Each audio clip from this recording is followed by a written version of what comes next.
Welcome to the first ever InnovateCT professional development webinar. Thrilled to be hosting our first one with Jon Bishop, who works for the town of Canton. He was generous enough to take some time, put together an awesome presentation on makerspaces. We are going to go ahead and record this session and actually put it up on YouTube and social media for everyone to have access to. So with that, I'm going to give it over to Jon. He's going to run through the presentation, and hopefully everyone enjoys it. Thanks, Jon. Thanks, Nick. And I appreciate the opportunity to share the story of the Canton Public Schools.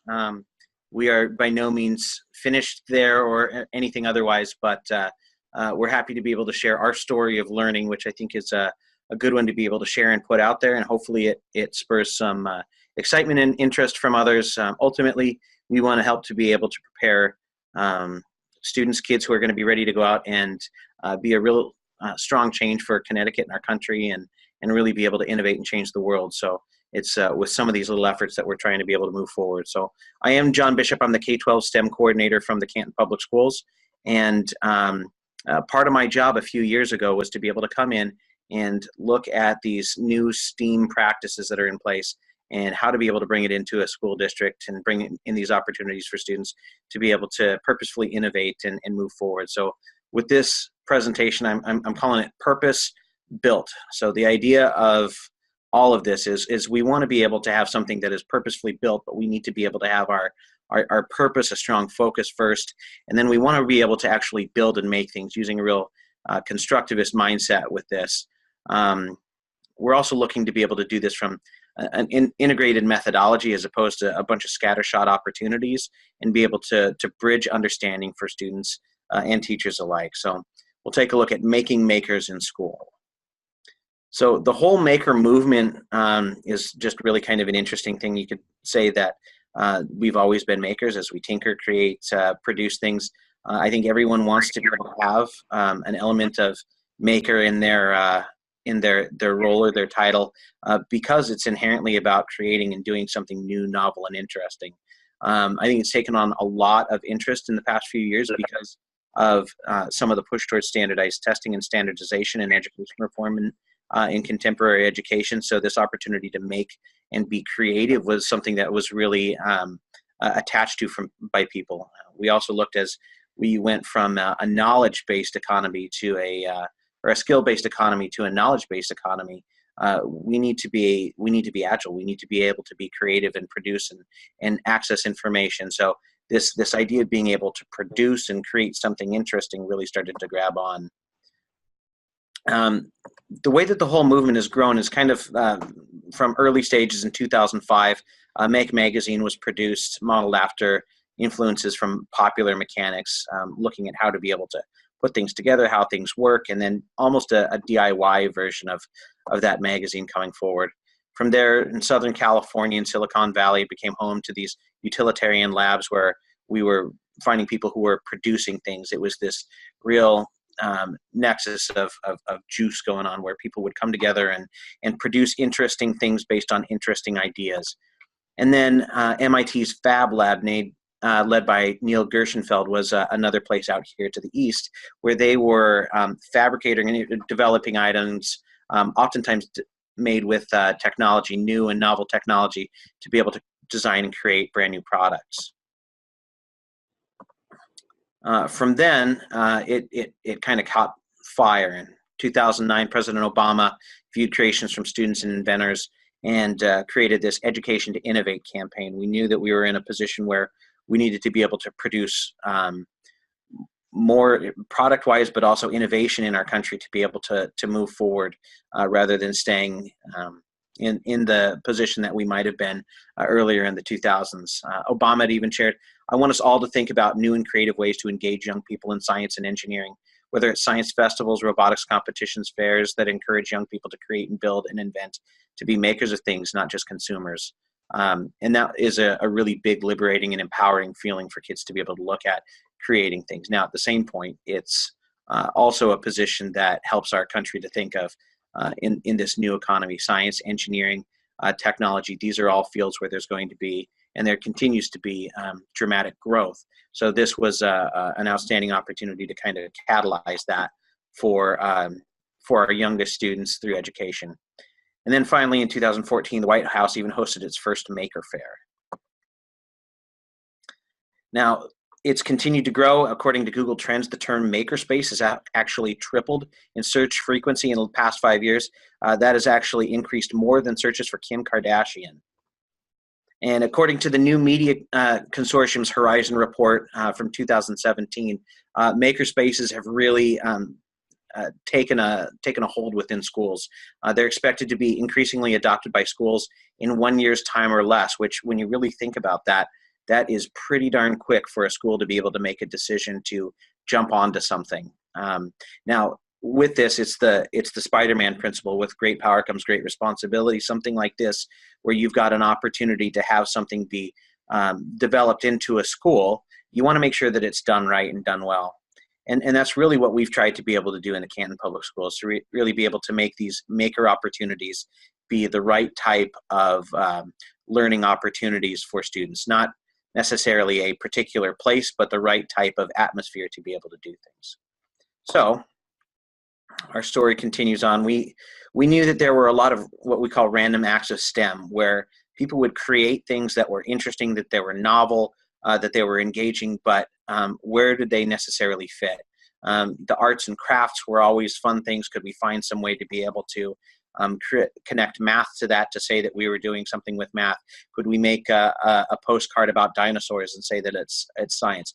Well, there's some connection to it, but maybe not as much as we would like.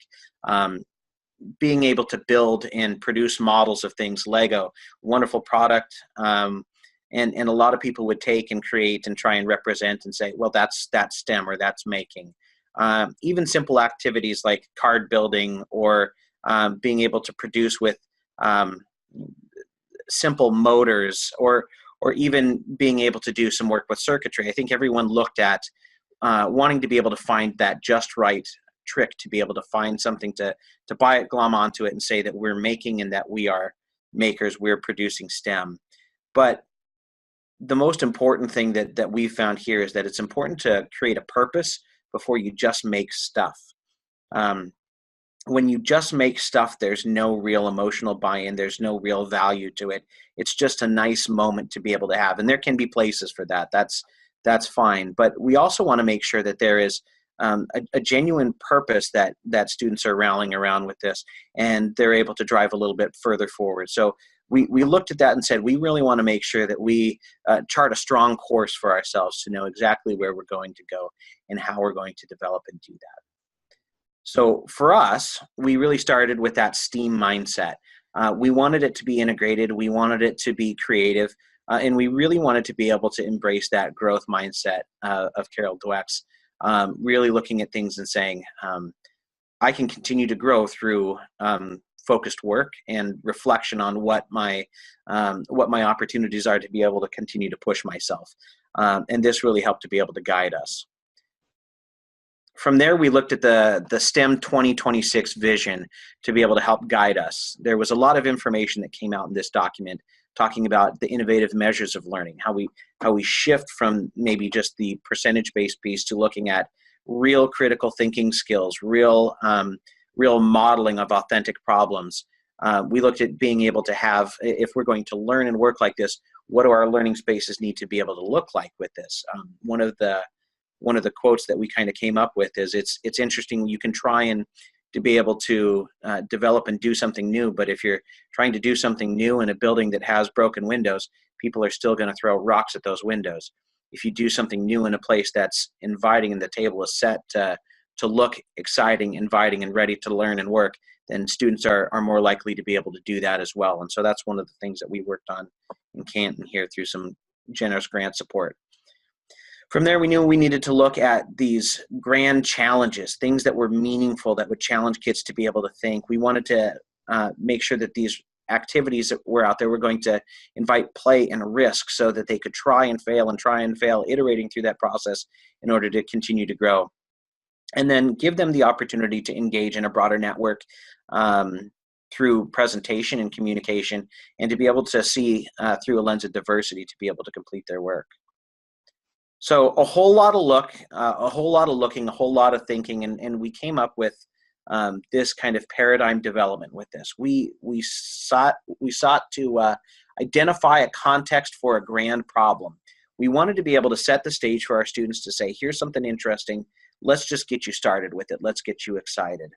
From there, we said, okay, we know that we can get our students excited. We know that we can do creative things with them. However, we need to find things that are going to be really lasting, really valuable for a long time. So we looked back at our standards to say, what are the highest leverage pieces that we can actually look at here? What are going to be the things that will last, and then we can use and say, hey, this is a way for us to be able to teach these exact same standards and support you in the classroom, or pull classroom into more maker activities so that teachers can feel as though they're taking care of expectations and stretching their students forward. So looking at our practices here, we found that there were quite a few that really started to be able to overlap with each other. And essentially everything came together within a center realm right at the nexus of science, math, and ELA. From there, we looked and we stretched ourselves a little bit more to the International Society for Technology in Education standards, and pulled that out further to say, all right, if we've got empowered learners, digital citizenship, knowledge constructors, innovative designers, computational thinkers, creative communicators, and global collaborators, how can we try and pull all these things together? And we distilled it down into a document like this. We realized that ultimately we're trying to seek growth and understanding, evaluate and discerningly use and share information, continually develop and refine informed views based on evidence, and developing conceptual connections and representations, and connecting beyond oneself and visualizing the impact, bringing all of those pieces together. So from there, what we were able to say is, all right, we're going to come up with some interesting things that are going to be associated with these high leverage standards. That was going to give us the opportunity that when we might be asked about what we're doing, we would have a very good reason as to why we're doing it. That's where that purpose piece comes in for us. So from there, we knew that we wanted to be able to set the table to be interesting. So we added some novelty, some fun with this. In some of our initial activities, we did some very basic things. We did some thematic and seasonal activities. In first grade, we did bridges for pumpkins for Halloween. And we did Save the Snowball contest as well. In our sixth grade classes, we designed a creature around Halloween time as well. We gave them materials, a mission for them,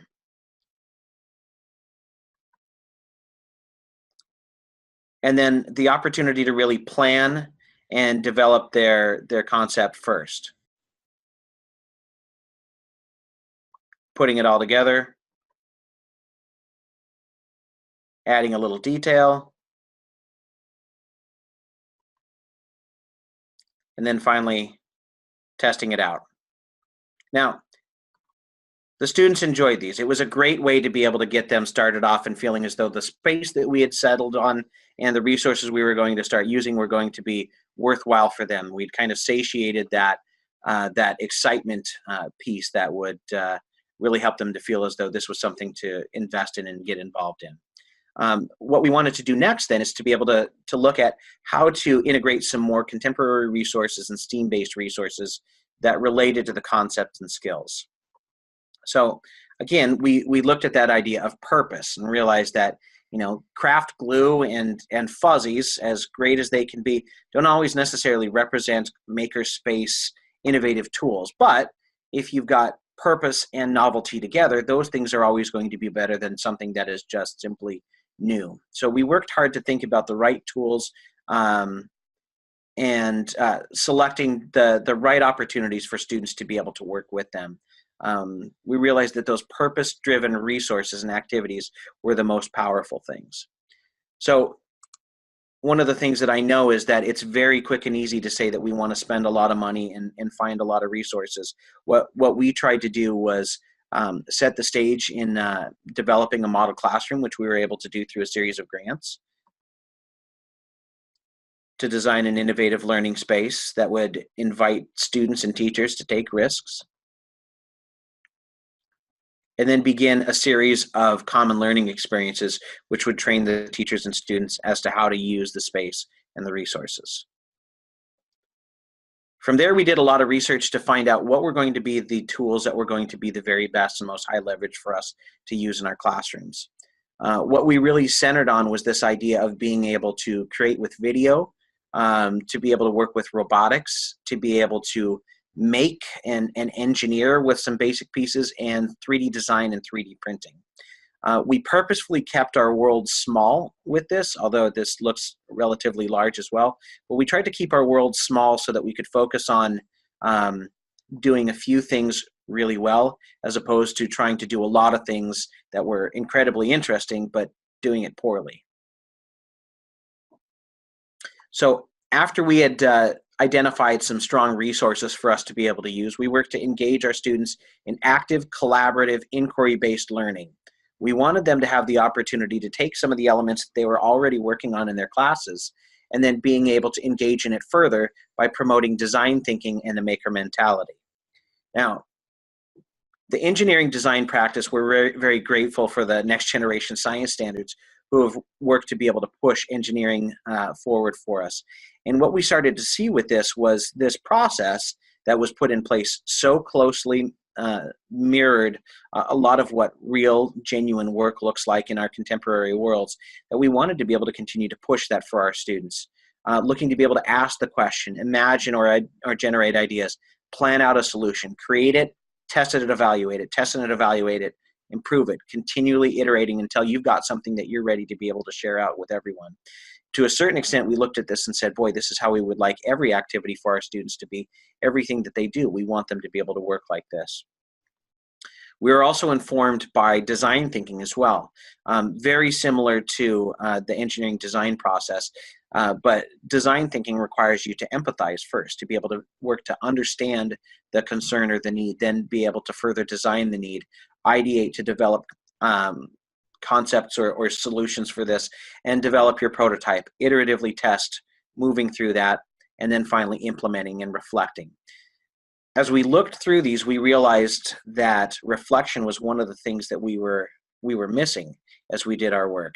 But we started to look at how we might be able to employ some of these things by really pushing some engineering pieces to it. So one of the things that we did is we had students work to develop where would you learn best, and this was about a persuasive essay. So they actually worked on using three-dimensional design skills to design their model school and be able to advocate within the school as to what they would want to be able to, what kind of environment they'd like to be able to learn in. From there, we looked at recreating and improving an invention from history in our 6th grade classes for them to be able to download 3D design files and be able to manipulate them. The Smithsonian is actually still in the process of digitizing its artifacts so they can actually be downloaded and manipulated. You can find a gramophone and try to be able to improve upon it or be able to share your ideas with it. We had one student do that, and it was really, really neat to see how he tried to be able to move forward with that. But giving them an opportunity to be able to step forward into the world with this. And then working with 3D design to create a keychain using scale with our 4th graders, creating something personal, novel, but something that connected back to their curriculum with it as well. We also moved forward to be able to do additional work with video production. We created immigration-themed videos in 4th grade. That's a very powerful and important unit in our 4th grade curriculum. We created westward expansion and Civil War videos in 5th grade, and science and weather videos in 6th grade as everyone worked to act as their own meteorologists. From there, we went and worked on engineering and creation, looking at materials, properties, and bridge design in 2nd grade, trying to be able to build a bridge for a car that would race over it. And actually, the students are going to be working very soon, too, to try and make a house for the 4th little pig from the 3 Little Pigs and the Big Bad Wolf. But as novel and as playful as that might sound, it develops or it connects directly back with our next generation science standards, giving our kids an opportunity to be able to build, but be able to think and reflect as well. And then in 4th grade, making a model of our senses, making a model of eyes and ears, and being able to use recycled resources to be able to showcase how those things actually, or model how those things actually work. Again, this is a really powerful resource to be able to use, particularly in the next generation science standards. We also did work in an interdisciplinary manner with art. We had a sound wave connection in 5th grade science where our art teacher would have students share about their favorite place or something that they love, and they would look at the sound waves for it, and then use that to be able to interpret it into an art piece that they could present. We also invested in 3D printing pens to be able to create artifacts for students as well. Now, as I shared before, one of the things that we looked at with this after thinking about the design thinking process and the engineering design process was this need for reflection and authentic audiences and showcases for their learning. So as we began to think further with this, we developed some resources that would help us help our students to guide their thinking and then be able to reflect on it as well. In some of those maker challenges that we might have in our makerspace in our library or in activities that we would do in classes, we would focus them in on asking, imagining, planning, creating, and then improving. And the improve part was the really important piece for us. How do we reflect on what we've done and how we've done it? From there, we also developed a maker challenge plan, and these are available. I'd be happy to share them with folks as well. But to be able to look at what is the design challenge, what's the problem you're really focusing on. In this, we're trying to shift away from just doing for doing's sake and really working on having our students think about the engineering design and design thinking processes in explicit ways. And at the bottom, in the reflection piece, again, looking at how could we improve or change and what do we learn or what do we take away from this. While this does sound like a little bit of navel gazing, it is an important way to be able to close this neural loop where we're getting kids to be able to think about why things matter and why they're of value.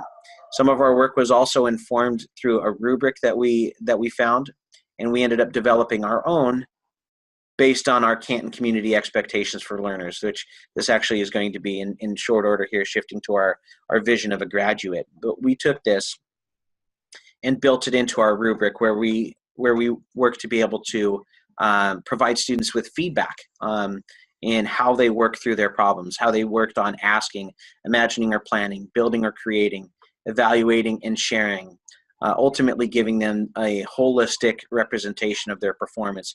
And each of these aligning with part of our Canton community expectations for learners. So again, with this, we were looking to be able to build a program that would be able to last the test of time by being so well tied into what's already happening in our schools that it's easy for our students to be able to buy in and our teachers to be able to buy in as well. Ultimately, we were looking at things and saying that our maker activities challenge students to embrace failure with that growth mindset. They allow them to collaborate and learn from each other. It gives a lot of opportunities for inquiry and exploration. We have genius hour opportunities, which allow our students to be able to pursue passions or find new things. We get them excited so they've got positive dispositions toward learning. We help them to be able to think flexibly, as there's very rarely one right answer to this. We give them access to new resources, and really we help them to be able to reflect and think, which ultimately, when we think about what we want to send kids on with, it's not just a series of facts that are in their head, but it's a series of skills and dispositions that they can carry for life. So finally, rather than me continuing to talk for too long, I wanted to be able to share some of the resources that we found that informed our practice and where we look to be able to go and learn from. Now, where we look to be able to develop from was across our school. This gives an idea of how we've developed and how we've grown throughout our 4 schools, from our K-3 to our 4 through 6, and on through middle school and high school, developing STEAM Academy offerings, computer science offerings, and expanding offerings within our library and media spaces and in through our art program as well. Ultimately, we've had over 200 students participating in our sessions. We've got 19 STEM offerings right now, 12 teachers participating. Greater than 90% are interested in additional offerings. Greater than 90% desire taking continued technology or computer courses, and all of them want to be able to be in future STEAM Academy offerings. We are fortunate that all students in grades 1 through 8 are receiving computer science, engineering, and technology instruction through activities like these. And now to the resources that I promised. A series of different things that go across a whole host of disciplines. Code.org and CS First, great ways to be able to look for information for computer science, which I think is an underutilized resource in a maker mindset of being able to create something new. We use a programming language called Scratch in our middle school, and all students are taught that, and then they have the opportunity to be able to use that program to make music or to be able to make presentations or games which can be used in their other classes. We also have a series of competitions like C-Perch and First, a robotics competition, and we actually have 2 teams that just participated in the state championships, with our girls team performing incredibly well.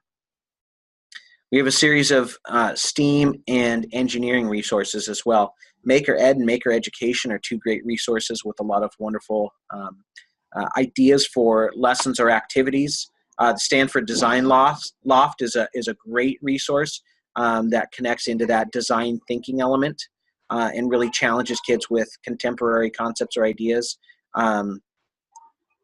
Purdue has some outstanding resources as well. And then finally, there are some really neat things that are out there even in our own state. Skills 21 is another great challenge-based learning opportunity that teachers and students can sign up for with challenge-based learning. Hacking STEM is a great resource from Microsoft that connects computer science and some programming, but also some analog resources to be able to create some model that can be tied in with English language arts, foreign language, math, and science. And I really like the site Eureka.us. It's like Eureka's, but because it's a collaborative piece, it's Eureka.us. And they've got a lot of really interesting STEAM resources available as well.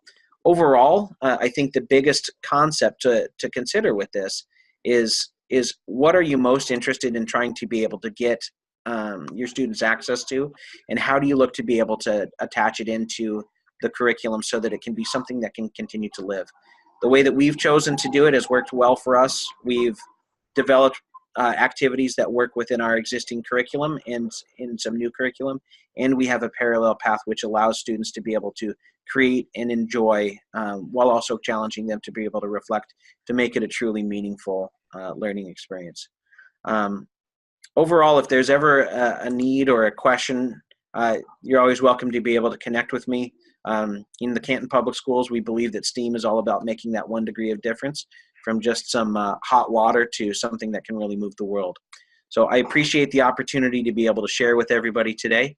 And if there's ever a need, a thought, or a wonder, you're more than welcome to be able to connect with us, visit us, what have you.